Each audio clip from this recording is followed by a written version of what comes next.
저는 오늘 마태복음 5장 9절 말씀을 중심으로 화평하게 하는 자는 복이 있나니 라는 제목으로 하나님 말씀 나누겠습니다. 같이 제목을 읽어보시죠. 화평하게 하는 자는 복이 있나니. 왜 복이 있을까요? 이는 하나님의 아들이라 일컬음을 받는다고 성경은 이야기합니다.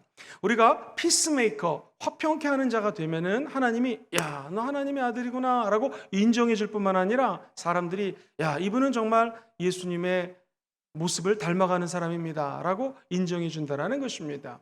영어로는 이 하나님의 아들을 The Children of God이라고 대부분 번역해 있습니다. 즉 하나님의 children, 자녀들이다 일컬음을 받을 것입니다. 누구에게? 화평하게 하는 자에게.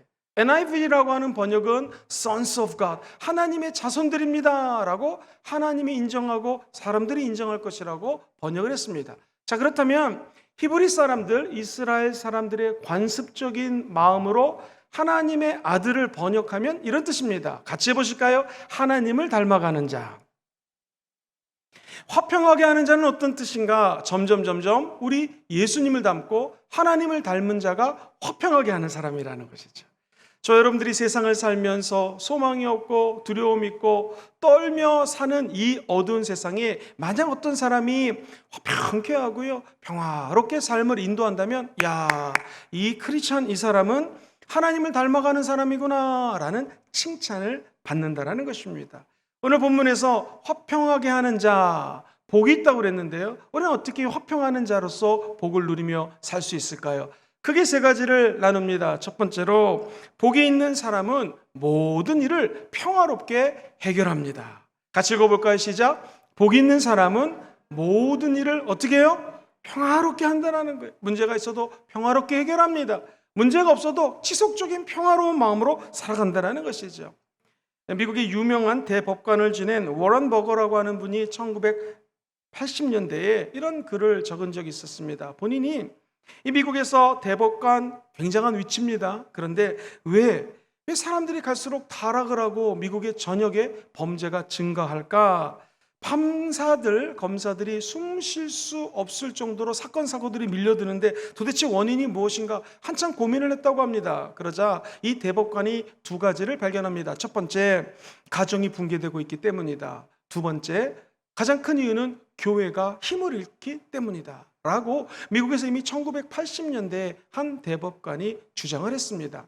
오늘날 한국 교회 상황과 맞아떨어집니다. 아니, 전 세계 어떤 상황도 첫 번째 교회가 무너지고 두 번째 가정이 무너지면 범죄율이 증가할 수밖에 없다라는 것이죠. 살아계신 하나님께서 오늘 우리에게 독생성자 예수님을 이 땅에 보내주셨습니다. 왜 보내주셨을까요? 예수님이 이 땅에 오셔서 가정 문제를 해결하십니다. 소음이 떠나가고 잡음이 떠나가고 이제 잡소리가 떠나갑니다. 할렐루야. 저 이 가습기를 끄니까 잠잠해진 것처럼 우리 마음속에도 잡다한 생각들, 세상이 주는 생각들, 마귀의 소리가 떠나가게 되면 마음속이 차분해지게 될 줄 믿습니다. 동양에서는 정통적으로 복하면 떠오르는 말은 사실 오복입니다. 기억하십니까? 부자가 되고 장수 오랫동안 살고 강령이라고 해가지고요 건강하고 그리고 덕을 끼치며 사는 삶, 무엇보다도 하나님이 나에게 준 생명을 아무 문제 없이 깨끗하게 죽는 것, 이것을 우리는 오복이라고 배웠습니다. 그렇다면 기독교적인 복은 무엇일까요? 성경에서 얘기하는 복은 약간 차원이 틀립니다. 이 복이 있나니라고 하는 헬라어는 마키리오스라고 하는 말을 쓰는데요, 화평하게 하는 자는 마키리오스, 복이 있다. 이 말은 무슨 뜻이냐면은 영어 성경에는요 blessed라는 단어를 쓰는데 이 blessed는 우리가 아는 것처럼 피를 흘리는 거예요. bleeding, 즉 피를 흘려야지 화평케 되고 피를 흘려야지 우리 마음속에 복이 만다라는 것입니다. 사랑하는 성도님들, 복 받기 원하면 아멘 해볼까요? 기억하십시오. 이 복은 bleed, 예수님이 피를 뚝뚝뚝뚝 십자가에서 흘려주셨기 때문에 저와 여러분들에게 복이 임한다는 것입니다. 우리가 날마다 생각으로 죄를 짓지 않습니까? 예수님이 가시면류관을 쓰시고 피를 흘리셨기 때문에 저와 여러분들에게는 생각이 악한 생각들로 전염되어 있다 할지라도 떠나가게 되고요, 성령이 주는 생각으로 가득 차게 된다는 거예요. 이게 복입니다. 우리가 손으로 죄를 짓지 않습니까? 예수님이 가시 멸류관뿐만 아니라 십자가에서 두 손에 못 박혀 돌아가셨을 때 블리드, 피를 흘려주셨기 때문에 저와 여러분들의 죄가 동에서 서가 먼 것처럼 사라져버렸습니다. 이게 축복입니다. 우리가 발로 하나님 원치 않는 길, 내가 내 뜻대로 인생을 주관하며 살 때가 얼마나 많이 있습니까? 내 발로 하나님 원치 않는 길을 갔을 때 이게 죄거든요. 그런데 하나님이 우리에게 말씀 주시고 예수님이 옳은 길로 인도해 주셔서 예수 피 때문에 의의 길로 걸어간다. 그럼 그 사람은 복받은 사람이라는 것입니다. 복의 개념이 완전히 틀립니다. 돈 많고 장수하고 이 땅에서 부귀 영화를 누리는 것이 아니라 예수 믿는 사람들은 오직 복이 예수 피 때문에 복을 받았다라는 것입니다. 이 자리에 계신 예수님이 말씀하시는 것입니다. 너희들은 다 복받은 자라. 세상 사람들이 뭐라 하든 예수 믿는 사람들은 다 복을 받은 사람들입니다. 왜 그럴까요? 예수 피 때문에 하나님의 자녀가 되었습니다. 이게 가장 값진 복이라는 것이죠. 그래서 영어에서 얘기하는 적어도 복은 예수 보혈 때문에 복을 받았다라는 것이죠. 구약 시대에 하나님께 나가려면 꼭 제물을 피를 흘려서 드렸습니다. 왜? 그들은 복받기 위해서, 문제가 해결되기 위해서, 하나님과 화평하기 때문에 화평하게 되기 위해서, 다른 사람들에게 신뢰하고 죄를 졌다면 그 사람과 내가 화목해 하기 위해서, 내 죄를 속죄하기 위해서는 반드시 피 흘림이라고 하는 제사를 드렸습니다. 그러나 오늘 이 밤에는 그런 피 흘림의 제사가 필요 없습니다. 이 자리에 와 계신 예수 그리스도의 피만 믿으면 하나님이 주시는 평강을 누릴 수 있다는 것이죠. 하나님이 주시는 복으로 말미암아 저 여러분들이 화평케 되는 은혜를 받았다는 것입니다. 복은 blessing, 예수 피 때문에 받았다는 사실을 믿게 되시기를 주의 이름으로 축원드립니다. 사실 오늘 본문은 주님이 산상수훈에서 8가지 팔복을 이야기하실 때 나온 말씀입니다. 우리가 아는 것처럼 팔복은 무엇입니까? 같이 해보시죠. 심령이 가난한 자 복받습니다. 애통하는 자 역시 복받습니다. 온유한 자, 의에 줄이고 목마른 자, 긍휼히 여기는 자. 할렐루야. 저는 이렇게 따라하라고 했을 때 우리 순복음 금정교회처럼 크고 열심히 따라하는 교회는 6.25 이후에 처음입니다. 마음이 청결한 자, 화평하게 하는 자, 의를 위해 핍박받는 자, 이 팔복이거든요. 공통적으로 이 8가지 복을 받는 자들은 복이 있다고 얘기합니다. 사랑하는 성도님들, 심령이 가난한 자, 예수 그리스도가 이 땅에 오셔서 겸손해지고 낮아진 것처럼 심령이 가난해질 수 있다면 당연히 bleeding, 예수 피 때문에 복을 받는 것이죠. 애통하는 자, 잃어버린 영혼들을 향하여 주여 저들의 죄를 용서하소서 하며 자기를 십자가에 죽이는 자들까지 사랑하신 그 애통하는 예수의 마음을 품으면 당연히 그것은 예수 피 때문에 복을 얻는 것이죠. 온유한 자, 우리 인간이 어찌 온유할 수 있겠습니까? 예수님 말씀하십니다. 수고하고 무거운 짐진 자들아 내게로 오라. 내가 너희들의 짐을 다 돌보겠다. 왜? 나는 마음이 온유하기 때문에. 십자가에서 피를 흘리면서 온유하신 예수 그리스도의 모습을 닮아간다면 우리는 복받은 자가 될 수밖에 없습니다. 주여 내가 의에 줄이고 목이 마릅니다. 왜? 십자가 예수 때문에. 그러면 복받게 되어 있습니다. 다른 사람을 불쌍히 여기는 자, 지난 주일의 말씀처럼 긍휼히 여기는 자, 우리 마음속에 심령 속에 예수 피 때문에 당연히 복을 받게 되는 것이죠. 마음이 어떻게 청결해질 수 있겠습니까? 예수 보혈 때문에 우리 마음이 청결해집니다. 화평하게 하는 자, 오늘 본문 말씀, 우리가 감히 어찌 사람들과 사람들 사이를 연결시키고 하나님과 나의 사이에 화평케 되는 복을 받을 수 있겠습니까? 한 가지 사실입니다. 오늘 이 자리에 와 계신 예수 그리스도 십자가에 흘리신 보혈 때문입니다. 의를 위해 핍박받는 자, 어찌 그 핍박을 참을 수 있겠습니까? 예수 피, 예수 고난 생각하면서 참을 수 있는 것이죠. 그러므로 오늘 이 밤에 오신 모든 분들은 예수님 때문에 복받은 자입니다. 더 정확히 하면 예수 십자가에서 흘리신 피 때문에 저와 여러분들에는 하나님이 주시는 한량없는 복이 임한다라는 것이죠. 이 화평이라고 하는 단어 있지 않습니까? 화평케 하는 자, 이 말이 뭐냐면 한국말로 번역하면은 화평하게 하는 자 또는 peacemaker, 피스, 화평을 만드는 자라는 뜻이에요. 히브리적 사고로 번역하면 따라해 보시죠. 샬롬, 평강을 나눠주는 사람. 다른 사람들에게 안녕하십니까? 라고 아침에 인사하듯이 평안하게 인사하고, 다른 사람이 인사 안 하면 내가 더 나이가 많은데, 내가 더 고참인데 밑에 사람이 인사 안 해. 이것이 아니라 내가 먼저 다가가서 할렐루야, 내지는 믿지 않는 사람이라면 안녕하십니까, 오늘도 좋은 날입니다, 좋은 일이 일어납니다 라고 먼저 고개 숙여 인사할 수 있는 사람, 이게 샬롬입니다. 우리가 예수 피를 의지하는 복받은 사람들이라면 내 명예, 내 위치, 내 나이 따지지 않고 먼저 겸손하고 화평케 하는 인사하는 자가 되면 샬롬의 영광이 임하게 될 줄 믿습니다. 그래서 히브리 사람들은 인사가 샬롬, 평안하십시오 라고 인사하는 것이죠. 저 개인적으로 존경하는 목사님 계십니다. 이중표 목사님, 별세신앙이라고 하는 아주 유명한 말을 남기셨죠. 이분이 나는 매일 중노라 하러 하는 아주 유명한 책을 찍으셨습니다. 그 얘기에 나오는 중간에 이런 스토리가 있습니다.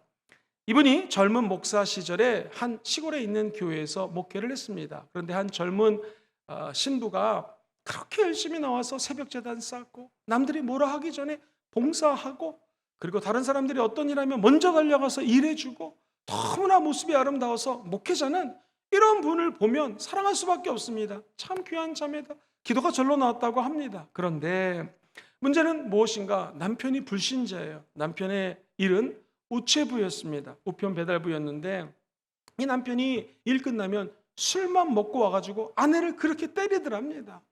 그런데 목사님이 너무나 마음이 아파가지고 기도는 간절히 했는데 한 번은 이러면 안 되겠다 싶어가지고 찾아갔어요. 그랬더니 술을 취해가지고 내가 내 마누라를 때리는데 네가 뭔데 그러냐 그러면서 막 화를 내고 난리를 쳤다고 합니다. 목사님 너무나 속이 상해서 집에 와서 기도만 했다고 해요. 어느 날입니다. 그 집 아들이 달려와가지고 목사님 우리 엄마가 죽었어요. 아빠한테 맞아가지고 죽었어요. 깜짝 놀라가지고 목사님 달려갔더니 이게 웬일입니까? 잘 때 베는 목침 있잖아요. 그걸 가지고 아내 머리를 쳤더니 아내가 피를 흘리면서 마당에서 이 젊은 자매가 쓰러져 있더래요. 목사님이 보건소로, 시골이니까 옮겨서 간신히 위급한 상황을 모면했습니다. 살아났어요. 그래가지고 하루는 수요일 저녁에 찾아갔습니다. 오늘 수요 저녁 때 예배 드리러 갑시다. 마침 이 사람이 저녁을 먹는데 아직 술 취하지 않았다랍니다. 술을 안 취하니까 네 그러면서 밥을 다 먹었어요. 그 다음에 하는 말이 화장실 가겠습니다 그랬어요. 그랬더니 분명히 딱 목회자들은 느낌이 있거든요. 이 필링이 있거든요. 야, 얘 도망가는구나 해가지고 화장실까지 쫓아갔습니다. 그런데 세상에 이 사람이 안 나오는 거예요. 근데 옛날에 교회에서는요 초종이라고 그랬고 띵 이걸 치고 얼마 안 있으면 두 번째 종을 띵띵띵 치면은 교회 예배 시간이 시작된다는 거예요. 이미 초종이 띵 하고 쳤습니다. 이제 얼마 안 있으면 예배가 시작되는데 안 나오는 거예요. 그래가지고 기다리는데 결국 이 사람이 화장실에서 나오면서 하는 말이 아이고 무지 즐기구만. 그래가지고 바지끄댕이를 끄지고 왔고 교회 예배를 드렸습니다. 그런데 목사님이 그 사람을 앞에 앉혀놓고 태권도 유단자 2명이 있길래 좌편에 한 사람, 우편에 한 사람 앉혀가지고 예배를 드렸답니다. 그런데 목사님이 설교할 때 그때는 준비한 설교를 하지 않고 직선적으로 설교한 거예요. 아니 그렇게 아내를 주업하면 어떡합니까? 그렇게 살면 안 됩니다. 예수 믿고 구원받아야 돼 하면서 원고에도 없는 설교를 막 그 사람을 향해서 하는데 중요한 것은 따라해볼까요? 진심으로. 이게 진심으로 하는 설교는 이게 통합니다. 이분이 진심으로 설교하는구나. 그런데 점점 그 사람이 예배를 드리는데 끝에 가니까 술꾼이 눈물을 흘리기 시작하더랍니다. 뭔가 하나님 역사하시나 보다. 그리고 예배를 마치고 그 사람하고 얘기를 했더니 하는 말이 목사님 저 이제 예수 믿겠습니다. 이제 새벽종은 제가 치겠습니다 라더랍니다. 여러분 예배 한번 잘 드리면 사람이 변화됩니다. 과연 이 술꾼이, 이 마약을 하는 사람이, 이 엄청난 죄인이 교회에 오면 예수 믿을까? 그것은 우리 생각입니다. 일단 와보라 말씀하신 것처럼 이 예배당에는 성령이 역사하는 장소입니다. 예수님이 임재해 계시는 곳입니다. 그러므로 예수님이 역사하시면 사람이 변화될 수 있는 것이죠. 그분이 예배 한번 드리고 변화됐습니다. 그 다음부터 새벽종을 치는데 목숨 걸고 치더랍니다. 사람이 변하니까요 어떤 역사가 나타나는가? 우편을 배달하면서 여기 편지 왔습니다 그러면서 자 하나님의 사랑의 편지가 또 도착했습니다 라고 하면서 예수 믿고 천국 가세요. 전도를 얼마나 열심히 하는지 이 사람이 일꾼이 되었다라는 거예요. 변화받고 방언받고 완전히 삶이 변화됐습니다. 나중에 이분은 신학교에 들어가게 됐고 지금 서울의 삼양동에서 개척해가지고 목회를 잘하는 목사님이 되었다라는 것입니다. 사랑하는 성도님 이게 어떻게 가능하겠습니까? 이것은 하나님이 이 술꾼의 심령에 임해서 평강을 주었기 때문입니다. 누구를 통하여? 하나님 직접 임하기도 하지만 하나님이 사람을 통해 역사하십니다. 여기 한 목사님이 무슨 일을 하든 화평케 하기 위해서 찾아갑니다. 수요 저녁 예배 드리기 전에 또 찾아갑니다. 이렇게 평강을 전하는 사도가 있었기 때문에 한 영혼이 변화되게 된다는 것이죠. 그렇다면 두 번째로 우리는 이 술꾼이 변하여 목사님이 되었다. 그것은 내가 복음을 증거하기 전에, 화평케 하기 전에 두 번째로 내 자신의 마음속에 먼저 평강이 임해야 됩니다. 같이 읽어보죠. 시작. 자기 자신에게 먼저 화평이 임해야 됩니다. 사실 인생은 본질적으로 평강이 없는 것이 인생입니다. 영화에 보면은요, 오죽하면은 인생은 어차피 어려움이다. Life is difficult라고 하는 그런 아예 문장이 있습니다. 삶 자체가 어차피 어렵다라는 것이죠. 동양에는 생즉사, 살아있다라고 하면 바로 그 즉 힘듦이 있고 고난이 있고 아픔이 있고 사망이 있는 것이 인생이라고 동양에서는 일찍이 얘기합니다. 그렇게 따지면 우리 인생의 동서고금을 막론하고 누구나 다 고난 속에 어려움 가운데 살아간다는 것입니다. 그런데 기독교는요, 고난이 있고 핍박이 있지만 현재의 고난은 장차 다가올 영광과 좋게 비교할 수 없다는 걸 믿으십니까? 그럼 우리 마음속에 하나님 주시는 평강이 자리 잡게 된다는 것이죠. 레리 레슨이라고 하는 유명한 골프 선수가 있는데요, 이분의 전설적인 이야기입니다. 1983년도 이분이 미국 오픈 경기에서 우승을 합니다. 그리고 세계적인 골퍼로 명성을 날리게 된 결정적인 계기가 있습니다. 이 골프는 18개의 홀을 도는데 16번째 홀에서 그때까지 점수가 안 좋았습니다. 가만히 이 사람이 두 손을 모으고 겸손히 기도를 하더래요. 친구가 얘기합니다. 자네 우승 트로피 받고 싶어서 기도했나? 그랬더니 들어보세요. 아니라고. 나는 오히려 우승 트로피가 내 마음에서 멀어지게 해달라고 기도했다고. 그러면 어떻게 기도했나? 나는 하나님께 내 마음속에 평강을 달라고 기도했다고. 내 마음속에 하나님 주시는 피스, 하나님 주시는 평화가 임하게 해달라고 기도했다고 이야기를 했습니다. 그리고 나서 골프를 했는데 그때 2홀밖에 안 남았는데 우승을 하게 됩니다. 할렐루야. 사랑하는 성도님들, 인생을 살면서 복을 쫓는 거 중요합니다. 근데 그 복은 예수 십자가를 통하여 내 자신이 먼저 평강이 임하면 복이 따라오게 된다는 것입니다. 남에게 평강을 주고 화평케 하기 전에 먼저 내 마음속에 평강이 있어야 돼요. 어떻게 가능합니까? 역시 하나님께 매어달려 기도하면 하나님이 우리 마음속에 평강을 주신다는 것입니다.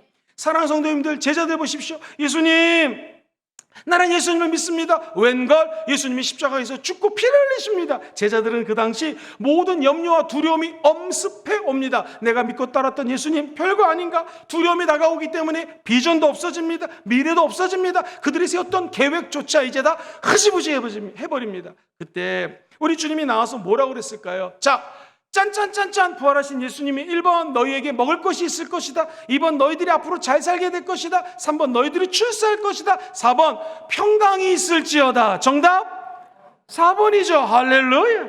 제 손을 보면 알 수가 있습니다. 너희들에게 평강이 있을지어다. 예수님이 두려움 가운데 떨고 있는 제자들에게 나타나서 하신 말씀은 세상의 부귀영화, 우리가 얘기하는 오복 아니었습니다. 무엇이었습니까? 평강이 있을지어다. 오늘 예수님이 이 자리에서 말씀하십니다. 금요철에 나온 모든 성도들에게 두려워하지 말아라, 염려하지 말아라, 미래를 벌벌벌 떨면서 불안에 떨지 말아라. 너희들에게 평강이 있을지어다. 그럼 그것을 믿고 아멘하면 우리 심령에 먼저 평강이 임하게 된다는 것입니다. 마지막 세 번째로, 그러면 우리는 이제 화평케 하는 직책을 받아 하나님 나라를 위해서 일할 수 있다는 것입니다. 사랑하는 성도님들, 우리가 관계하는 모든 사람들을 만나보면 다들 고난에 힘들어하고 있습니다. 어려워하고 있습니다. 그런데 하나님께서는 저와 여러분들에게 이렇게 힘든 세상을 살고 있는 이 시대에 화평케 하는 자가 되라고 말씀을 하십니다. 아예 우리가 잘 아는 고린도 전서에 보면은, 고린도 후서에 보면 5장 18절 말씀에 이런 말씀이 나와요. 같이 읽어보죠. 시작. 모든 것이 하나님께로 났으며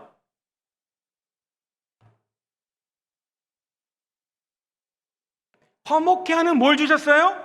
직분을 주셨으니. 자, 한 번 더 18절 보시겠습니다. 모든 것이 하나님께로부터 났고 예수로 말미암아 우리와 하나님이 어떻게 해요? 화목하게 하시고, 또 우리에게 뭐 하는 직분을 줬어요? 화목하게 하는 직분을 주셨으니. 19절입니다. 시작. 곧 하나님께서 그리스도 안에 계시사 세상을 자기와 화목하게 하시며 그들의 죄를 그들에게 돌리지 아니하시고 화목하게 하는 말씀을 우리에게 어떻게 하셨어요? 할렐루야. 자, 이 말씀 그대로 이루어지게 되기를 주의 이름으로 축원드립니다. 오늘 18절 19절에 화목이라는 단어가 무려 4번 이상 나옵니다. 뭘 의미합니까? 저 여러분들이 이제 화목해 하는 직책을 주셨다라는 것입니다.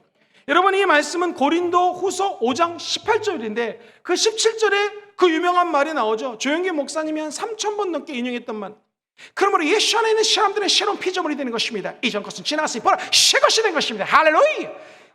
이거 맨날 하셨거든. 제 기억에 한 3,000번 넘게 하셨어요. 젊으셨을 때는 그냥 영어로 해외 집회 나가면 If anyone is in his creation, hallelujah 이렇게 하셨습니다. 이 유명한 말씀 다음에 나오는 것이 뭐냐? 왜 new creation, 새로운 피조물로 만들었느냐? 그 이유는 저 여러분들을 화목해 하는 직분을 주기 위해서 새로운 창조물로 만들었다라는 것이죠. 그렇다면 이제 그 직분을 받은 우리가 목사님, 전도사님, 선교사님, 성가대에서 열심히 하는 지휘자님, 성가대 대원 이런 거 다 직분이죠. 장로님, 권사님. 근데 이거보다 더 중요한 직분이 무엇인가? 예수 믿는 너희들은 이 세상을 향하여 화목해 하라는 것입니다. 부부간에 갈등이 있는가? 예수 믿는다면 화목하게 지내라는 것입니다. 직장에 가서 힘들고 싸우는 사람이 있는가? 화목해 하는 직분을 줬으니 직장에 가면 싸우지 말라라는 것입니다. 오늘 이 하나님의 은혜가 임하시게 되기를 주의 이름으로 축원드립니다. 로마서 14장 19절은 이렇게 이야기를 합니다. 그러므로 우리가 화평의 일과 서로 덕을 세우는 일에 어떻게 하라? 힘을 써라. 베드로전서 3장 11절입니다. 읽어보죠. 시작. 악에서 떠나 선을 행하고 화평을 구하며 그것을 따르라. 오늘 이 말씀이 그대로 이루어지게 되기를 주의 이름으로 축원드립니다.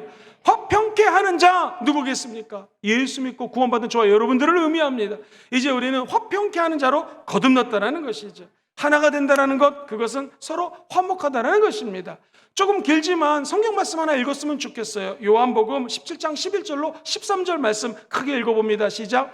나는 세상에 더 있지 아니하오나 그들은 세상에 있사옵고 나는 아버지께로 가옵나니 거룩하신 아버지여 내게 주신 아버지의 이름으로 그들을 보존하사 우리와 같이 그들도 하나가 되게 하옵소서. 내가 그들과 함께 있을 때에 내게 주신 아버지의 이름으로 그들을 보존하고 지켰나이다. 그 중에 하나도 멸망하지 않고 멸망의 자식뿐이오니 이는 성경을 응하게 함이니이다.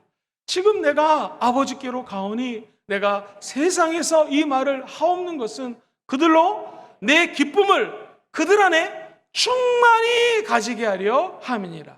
할렐루야. 여러분, 우리 안에 기쁨이 충만히 임할지어다. 이 기쁨 때문에 평안할 수 있는 것입니다. 세상 주는 기쁨이 아니라 아버지와 내가 하나가 된 것은 하나님과 내가 하나가 되어서 기쁨이 있어서 이 사역을 감당했다라고 예수님이 고백했던 것처럼 이제 내가 바라기는 사랑하는 예수 믿는 성도들이 내가 주는 기쁨을 받을지어다, 기쁨을 누릴지어다. 이게 예수님의 말씀이라는 것입니다. 하나가 되면 기쁨이 임합니다. 하나가 되면 화목해 된다라는 것이죠. 우리가 잠시 예수의 흘리신 피를 묵상하며 내가 약간 희생한다면 나 때문에 화목해 되는 하나님의 직분을 감당하게 된다는 것입니다. 그리고 하나님은 저 여러분들을 통하여 그 충실하게 행한 직분 때문에 복의 복을 더하여 주신다는 것이죠. 마태복음 5장 23절로 34절 이렇게 얘기합니다. 24절 시작. 그러므로 예물을 제단에 드리려다가 거기서 네 형제에게 원망 들을 만한 일이 것이 생각나거든. 예물을 일단 제물 앞에 두고 먼저 가서 형제와 화목하고 그 후에 와서 예물을 드려라. 자, 예물을 드리려고 하는데 형제 앞에 원망받을 일이 있어요. 싸울 일이 있어요. 화평하지 않은 게 있어요. 그럼 먼저 가가지고 그 형제랑 화목하고 그 다음에 와서 뭘 드려라? 예물을 드리라는 거예요. 뭘 의미합니까? 저 여러분들이 이 세상을 살아갈 때 먼저 해야 될 것이 있습니다. 그것은 십자가 예수 앞에 나와 하나님 내 죄를 용서해 주신 것처럼 오늘 내가 그 피 흘린 에 감사하여 나를 핍박하고 어렵게 하는 저 형제자매를 내가 용서하기 원합니다 라고 다른 사람들을 용서해 주는 것입니다. 그리고 그분에게 찾아가서 화평한 관계를 이루고 난 다음에 하나님께 헌신하고 헌금을 드리고 삶을 산제물로 드릴 수 있다라는 것이죠. 그래서 마태복음 25장 40절은 이렇게 얘기합니다. 시작. 임금이 대답하여 이르되 내가 진실로 너희에게 이르노니 여기야 내 형제 중에 지극히 작은 자 하나에게 한 것이 곧, 우리가 생각할 때 가장 작은 자가 있습니까? 교회학교 가장 작은 어린이가 있습니까? 그 작은 자에게 한 것이 곧 내게 한 것이라고 말씀하십니다. 사랑하는 성도님들, 화평케 하는 직분은 간단합니다. 내가 볼 때 별거 아닌 사람, 나랑 원망 관계에 있는 사람, 전혀 엉뚱한 사람에게 가서 사랑을 베풀고 화목하게 한다면 그것이 곧 예수님께 한 것인 줄 믿습니다. 초등학교 학생이 저에게 편지를 썼습니다. 재밌는 내용입니다. 목사님, 아동부실을 고쳐준다고 하니 목사님은 참 통이 크시네요. 더 웃긴 것은요, 목사님 금요철야 때마다 가끔 웃겨가지고 너무 제가 빵 터집니다. 처음에는 안 웃겼는데 제가 매주 금요철야를 들으면서 너무 재밌게 웃고 있습니다. 계속 웃겨주세요. 할렐루야. 제가 가끔가다 웃긴 말하는 것은 그 초등학교 아이 때문에 하는 것입니다. 할렐루야. 작은 자에게 한 것 하나가 곧 누구에게 한 거예요? 예수님께 한 거라고 이야기합니다. 여기 계신 모든 분들이 초등학교 아이들, 우리 다음 세대 아이들 어립니다. 부족합니다. 그러나 그들에게 잘한 것이 곧 누구에게 한 거예요? 예수님께 한 것이라고 얘기합니다. 오늘 말씀을 정리하겠습니다. 사랑하는 성도님들, 화목하게 하는 자는 복이 있습니다. 사람들이 야, 하나님 닮은 자라 라고 칭찬합니다. 오늘 이 밤에 저 여러분들이 화평케 하는 자로 예수 피 때문에 거듭나게 된 줄 믿습니다. 그럼 주님 칭찬하십니다. 야, 너 나를 닮아가는구나. 내 아들 예수님을 닮아가는구나. 이게 사실 힘으로 안 됩니다. 능으로 안 됩니다. 우리 안에 계신 성령이 역사하면 이 기적이 일어나게 될 줄 믿습니다. 그 축복이 함께 하시기를 주의 이름으로 축원드립니다.